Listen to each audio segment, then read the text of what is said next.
ഇന്നത്തെ പരിപാടി എന്താണെന്ന് അറിയാവോ? ചക്കക്കുഞ്ഞില്ലേ, ചക്കക്കുഞ്ഞി, അത് തോരനാണ് കേട്ടോ. അപ്പൊ അതാ ഇത്ര ഞാൻ അരിഞ്ഞു വെച്ചിട്ടുണ്ട്. ഇതും കൂടെ നമുക്ക് കുറച്ചും കൂടെ എടുക്കാവേ. ചക്കക്കുഞ്ഞിയുടെ കൂടെ നമ്മൾ ഇച്ചിരി ചക്കക്കുരും കൂടെ ഇട്ടാണ് തോരൻ വെക്കുന്നത് കേട്ടോ. കുറച്ചും കൂടെ ഒന്ന് അരിഞ്ഞെടുക്കാം. ഇത് മതിയാവും. ദേ കണ്ടോ, ഇതുപോലെ ഒരു കുഞ്ഞ് ഞാൻ അരിഞ്ഞതാണേ. അതിന്റെ കൂട്ടത്തില്ലേ കുറച്ച് ചക്കക്കുരും കൂടെ ഇടണം കേട്ടോ. അതും ഇതുപോലെ തന്നെ തൊലിയൊക്കെ കളഞ്ഞിട്ട് ഞാൻ കഴുകി കൊണ്ടുവന്നിട്ട് ഇതാ ഇങ്ങനെ ചെറുതാക്കി കട്ട് ചെയ്തെടുത്താണേ.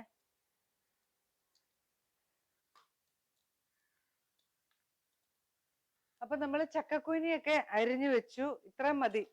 2 കൂനി എടുത്തായിരുന്നേ. ഒരെണ്ണത്തിന്റെ കുറച്ചേ കുത്തിയുള്ളൂ, ഒരെണ്ണം മുഴുവനായിട്ടും കുത്തി നമുക്ക് ലാസ്റ്റ് ഭാഗം നമ്മൾ ഒഴിവാക്കണം കേട്ടോ. അത്ര എടുക്കുള്ളൂ. ഇനിയിപ്പോ നമുക്കത് വറുത്തരച്ച് കറി വെക്കാനും കൂടെ ഉണ്ട്.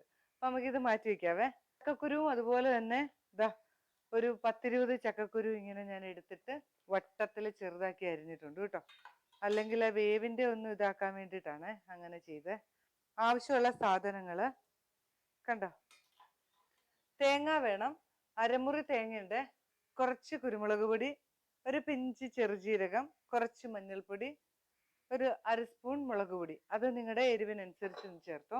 പിന്നെ നമുക്ക് കടുക് വറക്കാനായിട്ട് ചെറിയുള്ളി ചതച്ച് വെച്ചിട്ടുണ്ട്, വറ്റൽമുളക്, കറിവേപ്പില, ഉഴുന്നുപരിപ്പ്, വെളുത്തുള്ളി ചതച്ചതുണ്ട്, അതൊരു 3-4 ചുള, പിന്നെ കുറച്ച് കടുക്, എണ്ണ. ഇത്രയും മതിയേ.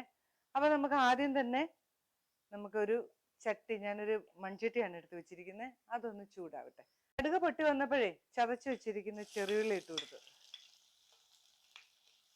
ചതച്ച് വെച്ചിരിക്കുന്ന വെളുത്തുള്ളി, പിന്നെ വറ്റൽമുളകും കറിവേപ്പിലയും അതും കൂടെ അങ്ങ് ഇട്ട് കൊടുത്തു.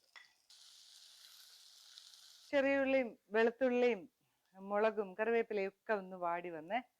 ഇനി അതിലേക്ക് അരിഞ്ഞു വെച്ചിരിക്കുന്ന ചക്കക്കൂനി, ഓരോ നാട്ടിൽ എന്താ പേരെന്ന് എനിക്കറിയില്ല. നമ്മുടെ നാട്ടിലൊക്കെ ചക്കക്കൂനി എന്നാ പറയുന്നേ. നിങ്ങളുടെ നാട്ടിലൊക്കെ എന്താണെന്നുള്ളതൊന്ന് കമന്റ് ചെയ്യൂ കേട്ടോ. ചക്കക്കൂനി അങ്ങോട്ട് ഇട്ട് കൊടുക്കാം. കുറച്ച് ഉപ്പിട്ട് കൊടുക്കാവേ. ആവശ്യത്തിനുള്ള കൂടെ ഇളക്കാം. അത് കഴിഞ്ഞ് ഇതിനകത്ത് വെള്ളം ഒഴിച്ചു കൊടുക്കണം. പാകത്തിന് വെള്ളം ഒഴിച്ചു കൊടുക്കാം. കുറച്ച് വെള്ളം ഒഴിച്ചു കേട്ടോ. ഇനി ഇത് ഇവിടെ ഇരുന്ന് ചെറു തീയിൽ വെന്തോട്ടെ. മൂടി അങ്ങ് വെച്ചേക്കാം. ഇനി നമ്മുടെ പരിപാടി എന്നാന്നറിയോ? ഇതാ ചെറുജീരകവും കുരുമുളകും മഞ്ഞൾപ്പൊടിയും മുളക് പൊടി എല്ലാം കൂടെ ഒന്ന് ഒതുക്കി എടുത്തോണ്ട് വരാം.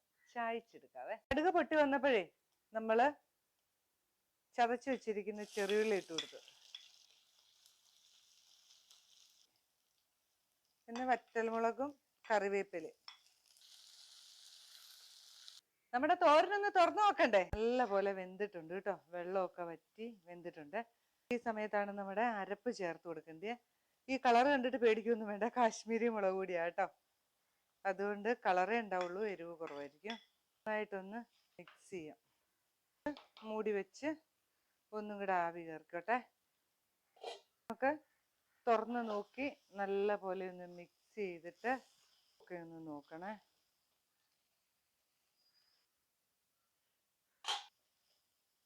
നമുക്ക് ടേസ്റ്റ് ചെയ്ത് നോക്കണ്ടേ? ഉണ്ടാക്കുന്നതായിരിക്കും, എന്നാലും ഞാൻ ഉണ്ടാക്കിയപ്പോ ഒന്ന് കാണിച്ചു തന്നാണ് കേട്ടോ. ഇങ്ങനെയാണ് ഉണ്ടാക്കുന്നതെങ്കിൽ അഭിപ്രായം പറയണേ. ഇല്ല എങ്കിൽ ഇതുപോലെ ഒന്ന് ഉണ്ടാക്കി നോക്കാം. ശരിക്കും പറഞ്ഞാൽ ചോറിൻ്റെ കൂടെ ഒന്നുമല്ല, വെറുതെ തിന്നാം. നല്ലതാണ്. ഒരു വീഡിയോ ആയിട്ട് ഞാൻ വരുന്നതായിരിക്കും. ബൈ.